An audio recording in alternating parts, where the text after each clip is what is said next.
plotting your next fiction novel just got a whole lot easier. If you've ever struggled with structuring your story or dreaded the infamous marathon in the middle, Lord knows I've been there, this interview is for you. Today, I'm thrilled to sit down with Jason Hamilton, author of The Plot Module, a game-changing guide that simplifies novel structure into a clear, actionable framework. Jason breaks down the complexities of plotting with practical tips and examples from some of your favorite stories like Harry Potter and Lord of the Rings, or Die Hard for that matter. Whether you're a first-time writer or a seasoned storyteller, Jason's insights will inspire you to rethink how you craft your narratives. Let's dive in and learn how you can make your writing process smoother and your stories stronger. Jason, welcome to the show, buddy. Thank you, Dale. It is a pleasure to be here, really. I never thought I would ever be on your show at some point. So Ah, this is great. shut up, get out of here, man. It's so funny. I've gushed a lot, and a lot of folks, unfortunately, just over my little script here, I forgot to mention that you've got a fairly popular YouTube channel called The Nerdy Novelist, and I've been a fan of yours. I wouldn't say since day one, but pretty close to it, right? Mhm. Yeah. Yeah, we've been talking for a while behind the scenes. Yeah, it was so funny. We ended up meeting at Author Nation. It was 20 books then, a few years ago, and I totally forgot about it. You're like, dude, we already met before. It was brief, but yeah, I was working for Kindlepreneur at the time, and Yeah. I just saw you in the hallway and stopped you and said how much I enjoyed your channel, and um, yeah, that was like 3 years ago or so, Yeah, it's something it's like been that. a bit. Yeah, it's been a bit. So, but all that aside, you gave me early access to the plot module this last year, and I sat down and I gobbled it up. I'm a big fan of learning the craft of fiction writing, and I found your book to be a breath of fresh air and somewhat. Uh, it was encouraging because I'm looking to pivot into fiction, so this was just perfect timing. Hey, before we do jump into the plot module and talking a little bit more, I want to talk with the live viewers and the replay viewers. If you are watching this live right now, please load us up with any questions you have inside the chat, preceded by the letter Q. And if you're watching this on the replay, go ahead and drop your thoughts inside the comments or any kind of questions that you have here for Jason, and I'll try to expedite that on over to him after the live broadcast. So, with that being said, Jason, let's go ahead and break right on into it here because you have put out quite the book here with the plot module. For anybody that's not familiar with it, could you give just a little brief summary of what people can expect in your latest publication? hmm So my goal, not just with my channel, but everything I put out, is to make writing as accessible to everyone as possible. And one of the things that I think people run into, you read all sorts of books on plotting, and every single one will say like, "Oh, there's 15 beats you have to hit, or there's eight, or there's five, or there's you have to do it in the three act structure." And there's like all of these different structures and templates and all of these things. And some of them are really good. Don't get me wrong. I'm a big fan of Save the Cat by Blake Snyder. He gives you 15 beats that you need to hit in your novel, and beats meaning like a pivotal moment in the story. And I liked those 15 beats, but he also, when I was reading that book, he said that there should be approximately 40 scenes in his case, it was a screenplay, for like a 2 hour movie. And I thought, okay, so if there's 40 scenes and only 15 beats, like what do you do with all of the other scenes? And so that started a long rabbit hole of me trying to figure out if we only had like, to go with the 40 scene thing, if we only had 40 scenes, like what should happen in each scene, and can you make that a template in such a way that you could reuse it over and over again for different stories and in even different genres? And are other stories conforming to something, to all of those different storytelling steps? And so after a ton of research and reading later, I eventually developed the plot module, which is a 40 chapter template that will tell you exactly what should happen in each scene.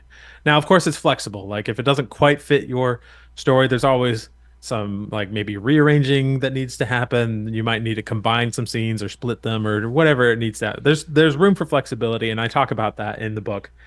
But if you're just getting started and you just have no idea where to even start with your plot. Like this will tell you chapter 1, do these things. Chapter 2, do those. And all the way through 40 chapters, which creates a complete novel. And it's what I'm currently using for my own fiction right now. All of the outlines I produce, I start with the plot module. I write books myself. I also work with ghostwriters. So it's also been really helpful for me to not just provide outlines for the ghostwriters, but to also budget and plan for like how long are the books going to be, how much is that going to cost, all of that has been incredibly helpful for me. And because it's 40 chapters, and as Blake Snyder said, 40 scenes for a movie, it's also really, if you've got a 40 chapter novel, it's really easy to adapt to a screenplay if you so desired. So there's just all kinds of benefits to it, I think. And I really enjoyed putting it together and all the research that went into it. Yeah, it's very thorough because I've read a lot about plotting, and I do enjoy the approach of this 40 chapter breakdown. But one of the most intriguing elements, you've kind of come in, and I hate to use this term, but slightly reinvented the wheel in the three act structure. So could you share just a Hmm. little bit how you had broken up the three act structure into almost four parts instead? Yeah. Well, in all of the research that I went to, of course, everyone talks about the three act structure. It's the most Right. common form talked about today. And if you go to a lot of books on the subject, most will tell you that Act One should be about 25% of the book or movie. Act Two is 50%, and Act Three is 25. Hmm. And that's generally the case. If you will go watch any modern movie, the first 30 minutes is roughly Act One, and then an hour in Act Two, and then 30 minutes in Act Three. Um, but what I found in all of the research is that Act Two isn't really just one act. There is actually a moment in the center of it that is a crucial turning point called the midpoint. And pretty much all good stories have a midpoint. It's one of those things that you'll see in all of the plot books out there. They all talk about the midpoint, which is a crucial turning point. And depending on whether your book is a tragedy or not, you will either be having escalating action going up to that midpoint and then things will start getting worse, or it'll be the opposite. Things will be getting worse at the beginning and then they'll start to go better. But regardless of which way it is, that midpoint is it's a crucial turning point and it's dead center in the story. And literally, if you take a movie and you rewind and you take, I don't know if you're streaming or whatever, you just go to the middle of the movie, the exact center of the movie, there is a very decent chance it will be the midpoint of the story. And so because of that, I actually no longer think of the second act as one act. I think of it as two. And I think we would be better to split it up into four acts: Act One, Act Two, Three, and Four. But because everybody uses the language of the three act structure, I just decided to divide Act Two into Act 2A and 2B. So, Yeah, I like that, and it also breaks it up into bite-sized pieces. I've found that sometimes I've been overwhelmed by that second act, the middle, if you will. So, and for mhm, those that are uninitiated and are not familiar with the three act structure, that's the beginning, middle, and end. yeah. That thing that pretty much builds your story out, and I think that's where, of course, the famous term of marathon in the middle. Sometimes people get to that middle point and it becomes just a grind. I Mhm. feel like when I sat down and I read this, that breaking up that second act the way you have makes it a little less overwhelming. Are there any other tools or suggestions that you have to break past that marathon in the middle beyond chopping it up into bite sized pieces like you have? Um, well, definitely chopping it up will help. I think there are, each chapter I have specifies certain things that should happen in it, or at least in that general area of your story. Um, but I think there are certain moments that are kind of like mini climaxes. And if you kind of think of it as just working towards the next climax, that can be helpful. In fact, there's one of the plot structures that I studied was the 7 point plot structure. which is it's got 7 big points, and it's used primarily by pantsers or discovery writers, depending on the term you want to use, to kind of say, okay, here's the next thing I need to be building towards, because it's like these 7 important steps. So I think having those in mind can really help. But definitely, I think knowing what should happen in every, because I think part of the problem with the soggy middle, uh, or whatever you want to call it, Right. Soggy middle sounds that fine. soggy middle. Yeah, I like it better. I'm thinking soggy bottoms are my British Bake Off influence right here. Um, so I think a lot of that comes from just not knowing what to do next, or you're not sure, like should we be going towards the climax here or not? There's a lot of uncertainty in the middle, because it's clear how to open a story, it's clear how to end a story, but then there's that progression from the beginning to the end that makes up the middle that is less defined. And I think just having that definition, which I give in each chapter of the plot module, can definitely help quite a bit. Now, what about some of the authors out there? You briefly brought up discovery writers or pantsers, if you will. When someone looks at this structure, this 40 chapter structure, what if they feel overwhelmed? What if they say, Jason, I don't want to be boxed in. I don't want you to tell me how I should structure out my book. Is Plot Module all about telling people exactly how they should write their book, or is it more just like a loose blueprint that they can kind of follow along to? It's a loose blueprint. I definitely do not want to prescribe to people how they should write their books and how they should not. Um, while I do think there are commonalities among all best-selling fiction that we should pay attention to, um, there's certainly lots of flexibility out there. And plotting is only like part of the process, right? There's other elements that make a good story. But um, if you're overwhelmed, and I tell this to discovery writers too, because discovery writers definitely don't like being put in a box about what they Yeah. should and shouldn't do. Don't you tell me Um, 40 X structured, bud. exactly. But that doesn't mean that they don't need structure. Yeah. Just because this is a 40 chapter outline template does not need does not mean you need to outline with it. And by that I mean you could just start with chapter one and read through chapter one, what I write about it, and say, okay, and write your chapter one, and then look at what I say in chapter two, and move on. And doing that will save you actually quite a bit of time later when you're editing, because usually if you're a discovery writer, your first draft is really more like a really fleshed out outline. Um, and it requires quite a bit of reworking if you haven't done the outline previously. If you're following the plot module step by step, you don't have to have it planned out in advance. But if you're just following it step by step, you're probably not going to need nearly as much editing as you would otherwise. Interesting. So, So this makes it to where it's so much easier for people.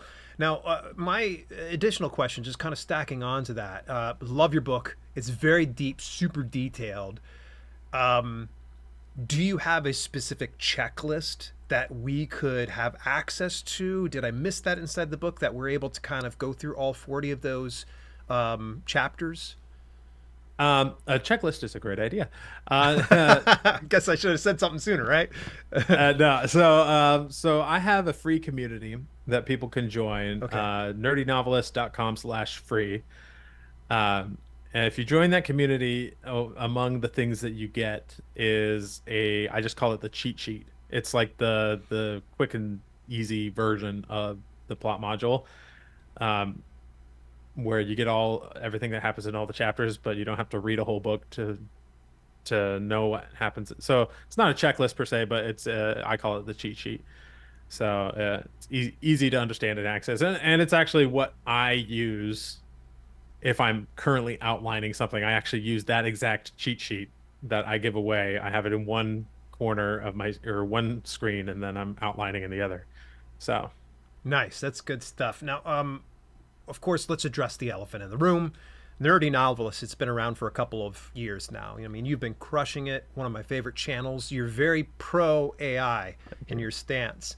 So I was Yes. kind of surprised when I read the plot module and you really barely touched on AI. In fact, you actually said, remember, AI is a tool, not a replacement for creativity. I probably end up discarding about 70% of the ideas it generates, but that's okay. The goal isn't to have AI write your book outline for you. The goal is to use it as a springboard for your own creativity.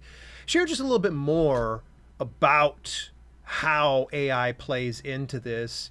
Do we need it? Do we not need it? What are some of the elements that would make our life easier while not sacrificing our creativity and using AI? Yeah, so definitely, my channel got its start and it still is pretty much like 90% focused on AI and how to use it properly. Um, and so yeah, I get what you're saying. Is definitely this is not a book about AI. Um, there is one chapter where I give you some advice on it, and in that chapter, well, first of all, let me address like the reason it's not an AI book, why I'm releasing this and talking about it, is because again, my goal is to make things really dead simple for authors to get started. AI is one of those tools that makes things simpler, right? But so is, I think, a really spelled out plot structure that you can follow. And so it's coming from the same place, the same intention from me, even though it isn't as AI related. But to answer your other question, no, you definitely don't need to use AI to make this work.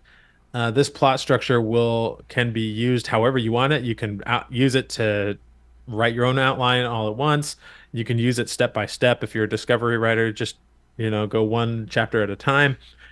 But you can use AI to help you get that outlining structure down. I give a couple of examples of how to do that in one of my chapters. There's two main ways to go about it. First, you can try to give uh, one of the beefier AIs, give it the entire plot module template and as much information about your story as you can give it, and then say, write me an outline, and it'll do the whole thing. I find that when I do that, maybe 20% of it is usable, depending on which AI A model little I'm bit of work, using. right? Yeah. Um, but that's often a good starting point Yeah. where, because often when you see things that don't work, it kind of gets your brain going, understanding like, okay, if, I could do it this way. So often I will do that. I'll take the chapters that I think work, stick that into my outline, and then feed that outline back into it and say, okay, here's what I've got, fill in the blanks. Um, and so it takes what I've already established and then it fills in the blanks. And then I go through those and I pick the ones that I think work and which ones don't. And then I put those in there. And probably along this process, I will have gotten some ideas on some of the chapters. So I'll just fill those in manually. And I'll just keep doing that process until I have a full working outline.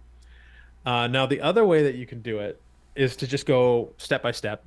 This is usually how I do it. The outlining process is my favorite part of the writing process, so it's the part that I use AI the least. I tend to write a lot of it myself. Um, and clearly, I'm a plot structure nerd here, Yeah. but the way I usually go about it is I'll just start and I'll write my outline for chapter one and continue on one chapter at a time. Um, but if I get stuck, I'll say, okay, here's my outline so far. I'll go to the A. Here's my outline so far. Here's the template of what should happen in the next chapter. So I'll take the plot module template for just that chapter, stick it into the prompt, and say, can you give me 5 ideas for what should happen next? And it'll write 5 different versions of that chapter based on the template and based on all of the information I've given it of my outline so far. And usually, when you do it that way, even though it's slower because you're going one chapter at a time, I get much better results from the AI by doing it that way. So Nice. It's that's how I use AI. super fascinating that we're able to use this in this way.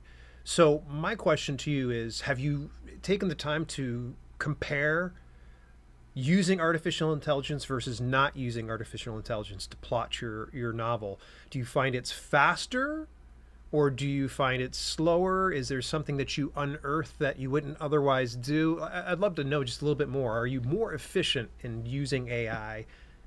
Because it sounds like you're not just grabbing all the stuff that's being churned out by AI. You're very selective about what you're doing. Yes. Yeah. No, I'm very selective, especially at the outlining process. Because that's like the foundation of your house, right? If it's not a good foundation, the whole thing's going to come crumbling down.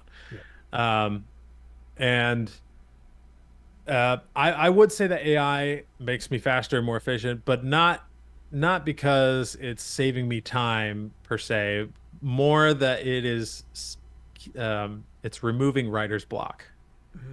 Like I could just outline a story, and as long as I'm sitting down and going through the processes, I can get the whole thing done in a couple of hours.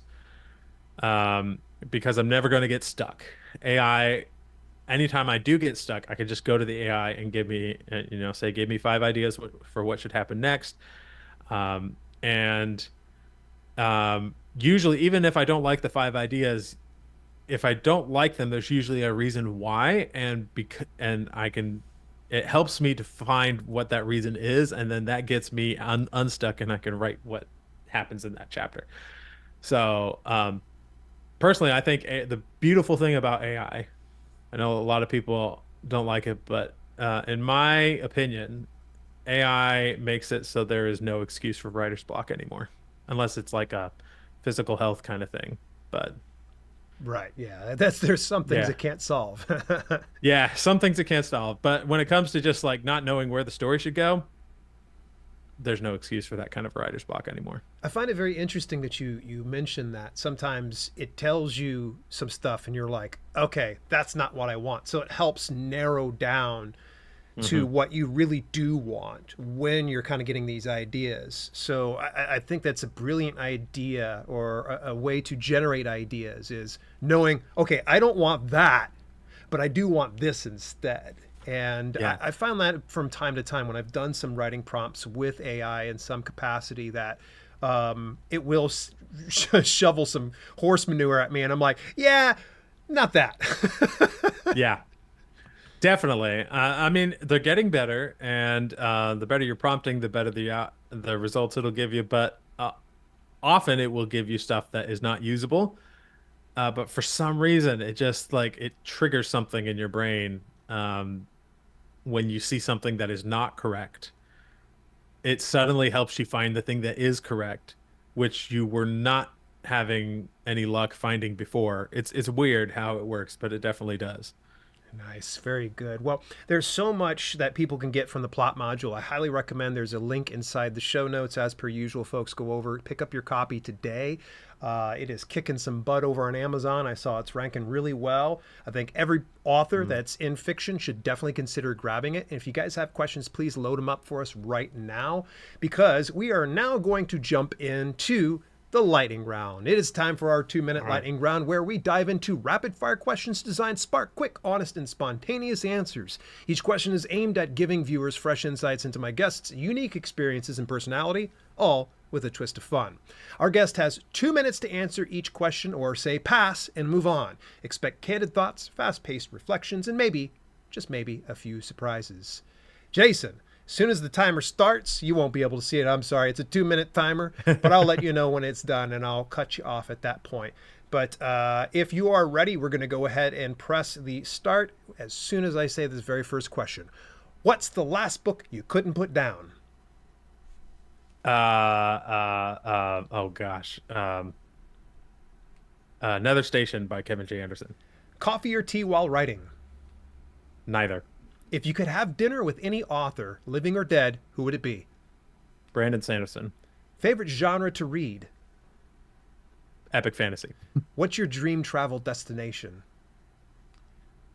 Um, Hobbiton, New Zealand. One word to describe your writing process.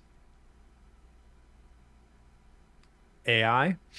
Most underrated book every author should read.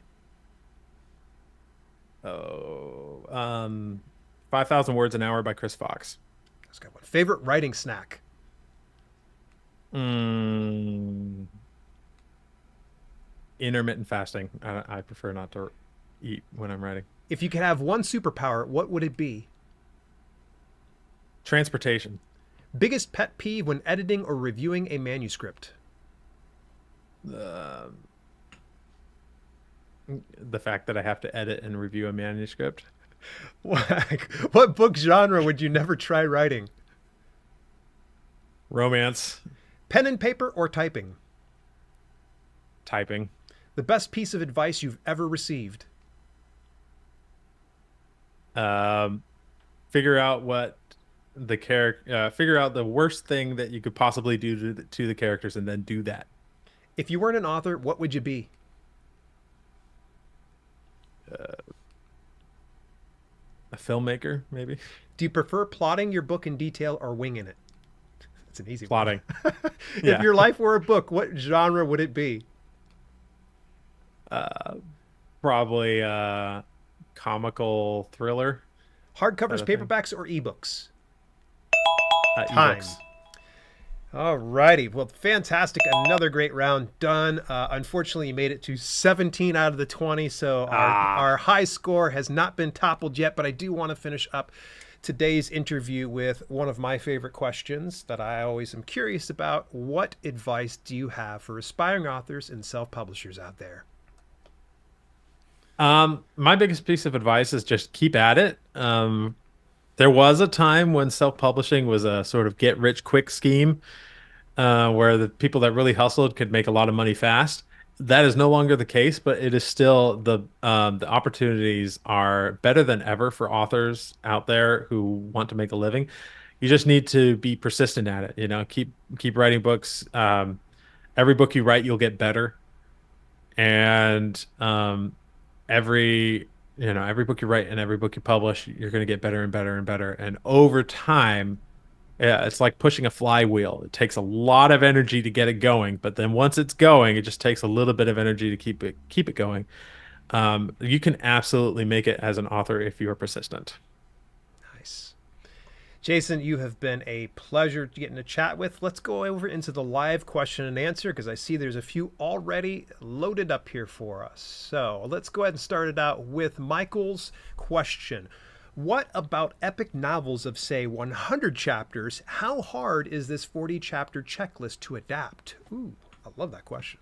Yeah, that's a great question. So first of all, I don't put a word count on what should be in each chapter. Um, I generally average around 2,000 words per chapter, so the full novel being about 80,000 words, um, which I think is a good length for most genres. But they can go shorter than that. In fact, some of the chapters are really not meant to be whole chapters. They could be a single paragraph practically. So you might need to like condense them or something. But for the really big things, I'll just say the plot module is designed for a single protagonist novel with few, if any, viewpoints from other characters. So the best way to create a longer novel is to add a viewpoint character, who has time in their specific viewpoint throughout the novel. And I actually provide there's a whole chapter in there about how to do that, where you basically take you could even take like for instance Elantris by Brandon Sanderson. If you can't tell, I'm a epic fantasy Brandon Sanderson fan.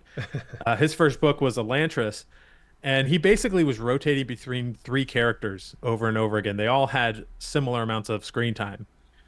Um, and so you could essentially just copy the plot module for each character, and they all have their kind of Oh, moments to shine. Or you can take a more condensed, that's going to be more common for most people, like that's maybe 10 or 12 scenes for one character and plot that out. And then you just kind of layer them together to make it work. But I don't actually think you need much more than these 40 chapters if you've just got one single viewpoint protagonist. mhm. You're only going to go over that if you have multiple protagonists, or not protagonists, but multiple viewpoint characters and lots of subplots and stuff like that. And those just need to be layered in. But I talk about it how you layer them in and everything. It's a easy enough process. Yeah, you're very detailed, and I love when you provided examples of different stories and even some movies and how they would relate to each one of them. And that was so cool to see that, because it helped cement some of what you were sharing in each chapter. So that really was something that helped out a lot. Kudos to that, because I think there's a lot of instances where you do have some of the technical craft books where they'll tell you do this, this, this, and this, and you're kind of going, but how does that look? Could you give me actual examples? And I love that you gave concrete examples throughout the book. Yeah, I try to give as many examples as possible throughout the whole thing. All right. Give a big shout out here to some folks. Aaron in Legacy says, love the Bake Off reference. Wayne Blinko says, hi. E-Car Ebook says, greetings. Hi from T Butcher. Great to see you, Butcher. Let's see here. We've got a couple more questions. I saw some roll through. Does the plot module work for romance novels with two POVs? And I think we kind of answered it slightly, but feel free to go ahead and expand on it if you wish. Yeah, romance is a little different. I actually plan on probably co-writing a follow-up that'll be like the plot module for romance in the future, if I can find someone who's more of an expert in romance than I am. But the answer is kind of, but you might have to adapt it quite a bit to make it really work. It is designed to be more for hero's journey type stories. So anything action, adventure, mystery, thriller, fantasy, sci-fi, all fit in nicely. Romance is the one kind of oddball out. But that said, there are a lot of things that will match up if you just call it something different. Like a common trope in romance is the meet cute, right? Where the two characters meet. And that's really just the inciting incident. It's just called something else.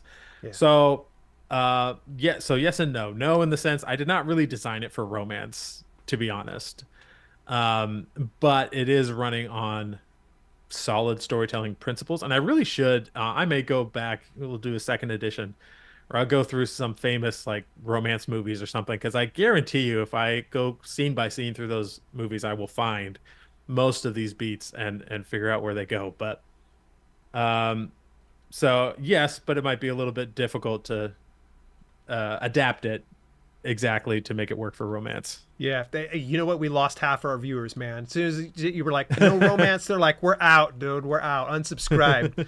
All joking aside, next question. Sybil Ward says, I'm a reverse plotter. Can I use your technique to test my structure after I've written it? I mean, certainly you can. Like I said, I like, if I were discovery writing something, I would take it one scene at a time and just read through what the template says. But I think even that's probably too much prescription for a discovery writer. So yes, you can definitely use it and say like, okay, where do I have this beat and where do I have that one, and move from there. And keep in mind that you don't necessarily have to have them in the order that I present them to you. Some of them can be sort of rearranged, but as long as you have them in roughly the right area, I would say at least in one of the four acts, then you should be good to go there. Nice. Rusty Knox says, Jason, this is very timely as I'm thinking about how to restructure a novel I've been working on for a long time. Just added the plot module to my Kindle. Nice, Rusty. I think you're going to enjoy it, man. Nice. Yeah, and by the way, folks, Jason's not paying me to say this or anything else like that. And yes, I'm a huge fan of his channel and things like that. But if he had a trash publication, I would not recommend it. It is really good. One of my top favorites. Well, technically of 2025 now, and I haven't read many books, so. But appreciate that. Yeah, exactly. I'm not reading any more for the rest of the year because it's just going to be the plot module. But all joking aside, yes, folks, please go and pick up a copy. Is it just available over on Amazon, or can they find it anywhere else? I have published it through Drafted Digital, so that means they should be able to get it anywhere else. Perfect. Excellent, excellent. There is a link, of course, folks, down inside the show notes. Please feel free to go ahead and grab yourself a copy. I don't think you're going to be disappointed, especially if you are a fiction author that's looking to really level up your game. And I was so glad. It was so funny. You reached out to me and you're telling me about this, and I'm like, dude, hook me up, man. Let's go ahead. I want to read this. This is perfect timing. I got another question for you. Michael Cook says, what AI policy changes for platforms like KDP do you anticipate in the future? For example, authors are not required to disclose AI assisted content. Ooh, it's a little bit off topic, but let's run with it. Yeah. I think it's only going to get more open and more accepted, particularly when it comes to issues like copyright. Copyright of AI written works currently in the US is essentially treated like public domain content. Now, you can copyright a book that has used AI in the process as long as you're filing the copyright with the understanding that you're copyrighting the placement and the editing of that text and not the actual text itself. It's really confusing. The bottom line is you can do it and you can still have a copyrighted book. But other countries, notably China most recently, do allow you to copyright AI written material. And I think Interesting. the US is eventually going to go that way eventually as well. Yeah. The reason being, I look at photography. So, do you know what human input is required to grant that person copyright? All you have to do is click, be the person that clicked the button. Just push the button. Yeah. You just push the button, and that is considered sufficient human input to copyright a photograph. Um, for me, crafting a prompt is way more human input than taking a picture. Right. There's so much more. Um, You do more than one there's click. there's more to it, and Yeah. there's an art to it too. Like a lot of the AI skeptics out there don't like to admit this, but there's an art to prompting. It's a new form of art. Yep. Um, and then of course there's like lots of editing, and you may have your own outline, and you're not using AI at every part of the process. So there's lots of human input that goes into it. And so I think once the US Copyright Office figures that out, we're going to see that loosen up. Amazon currently asks you if you have used AI for generation, but not if it's AI assisted. I Mm. think that's probably going to continue. I don't think there's going to be. So currently, they're not disclosing to anybody if you did use AI in the generative process, which, by the way, for the plot module, it's like all of my books now, it's a hybrid of some AI, some me. Hmm. The way I write nonfiction is I start out writing myself, and then I will usually get to a point where I'm just like, the AI could do this part, where I just kind of give it a bullet point of what to cover, and it can read what I've written before that, so it can continue writing in my style, Yeah. and it handles that part, and then I just fix it up to make sure it's accurate to what I was hoping for. It just saves me a little time. Um, Man, I'm doing it wrong.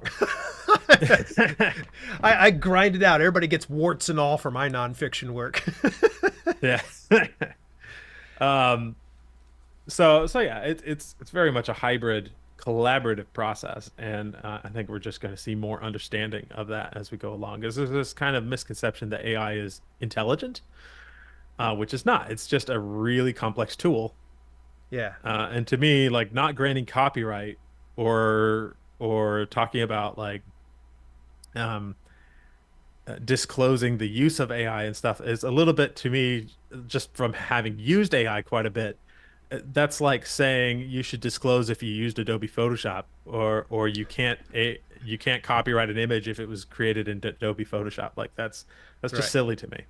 So, Or use pro writing aid to correct your grammar or something like right. that. Yeah, that totally makes sense. I had a viewer say that to me a long time ago when I still was just a bit on the fence about AI, and they were like, "Dude, do you need to disclose you used GIMP or Photoshop in your graphics?" I was like, "Good point."